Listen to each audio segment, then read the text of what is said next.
बरही बारी सब परलन शिव गुरु से बैठी रहलन शिष्या आंगन मागे माई से बैठी रहलन शिष्या आंगन मागे माई से ना घरवा लोटा है ना घरवा जलावा से कौची से चरण धोलैबे गे माई से कौची से चरण धोलैबे गे माई से कर्जा के मारल दैया कर्जो न मिले से लगाए जहरवा खाई मरिए गे माई से लगाए जहरवा खाई मरिए गे माई से काय लगी शिष्या जहरवा खाई मरवा से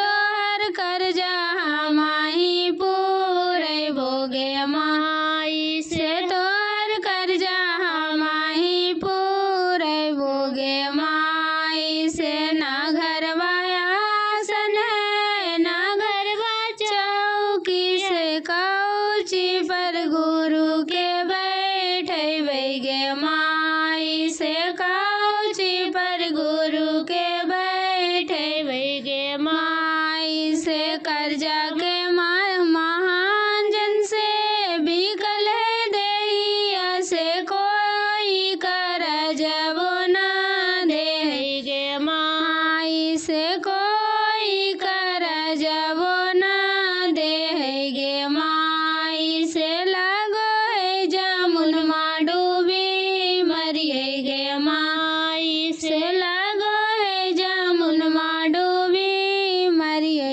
गे माई से काय लगी जी शिष्या जामुन मा डूबी मारवा से धीरे धीरे करजा पूरे भोगे माई से धीरे धीरे करजा पूरे भोगे माई से तोहर कर्जा मही पूरे भोगे माई से तोहर कर्जा मही पूरे भोगे माई से बरही बारी सब पर से गुरु आइलन से बैठी रहलन शिष्या आंगन मागे माई से बैठी रहलन शिष्या आंगन मागे माई से ना घरवा माखन है ना घरवा मिसरी से कौची से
कहाँ से लैबै भांग धतुरवा, कहाँ से लैबै जलवा, कहाँ से लैबै भांग धतुरवा, कहाँ से लैबै जलवा, कहाँ से लैबै ना।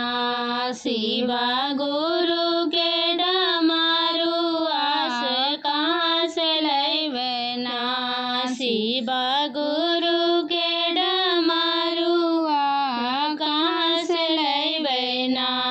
बागो से लैबै भांग धतुरवा, गंगा से लैबै जलवा, बागो से लैबै भांग धतुरवा, गंगा से लैबै जलवा, बाजार से लैबै ना। भोले बाबा के डमरुआ बाजार से लैबै ना। कहाँ चढ़ैबै भांग धतूरा, कहाँ चढ़ैबै जलवा, कहाँ चढ़ैबै भांग धतूरा, कहाँ चढ़ैबै जलवा, अरे कहाँ चढ़ैबै हाँ। भोले बाबा के डमरुआ कहाँ चढ़ैबै ना। भोले बाबा के डमरुआ कहाँ चढ़ैबै ना। देवघर चढ़ैबै भांग धतूरा, देवघर चढ़ैबै जलवा, देवघर चढ़ैबै भांग धतूरा, देवघर चढ़ैबै जलवा, देवघर चढ़ैबै ना। हाजी गंगा जी के जलवा देवघर चढ़ैबै ना। भोले देलन भोलेक देबै भोलेक डमरुआ, डम डम बाजै ना। हाजी भोले के डमरुआ डम डम बाजै ना। हमरा घरे अइहा जी शिव गुरु चर्चा करैबो आंगनमा में। हमरा घरे अइहा जी शिव गुरु चर्चा करैबो आंगनमा में। सोने के थाली गंगा जल पानी, चरना धोलैबो आंगनमा में। सोने के थाली गंगा जल पानी, चरना धोलैबो आंगनमा में। हमरा घरे अइहा शिव गुरु चर्चा करैबो आंगनमा में। हमरा घरे अइहा जी शिव गुरु चर्चा करैबो आंगनमा में। कंचन थाली कपूरा के बाती, आरती उतारबो आंगनमा में। कंचन थाली कपूरा के बाती, आरती उतारबो आंगनमा में। हमरा घरे अइहा जी शिव गुरु चर्चा करैबो आंगनमा में। हमरा घरे अइहा जी शिव गुरु चर्चा करैबो आंगनमा में। सोने के थाली में भोजन परोसनी, भोजन जमैबो आंगनमा में। सोने के थाली में भोजन परोसनी, भोजन जमैबो आंगनमा में। हमरा घरे अइहा जी शिव गुरु चर्चा करैबो आंगनमा में। हमरा घरे अइहा जी शिव गुरु चर्चा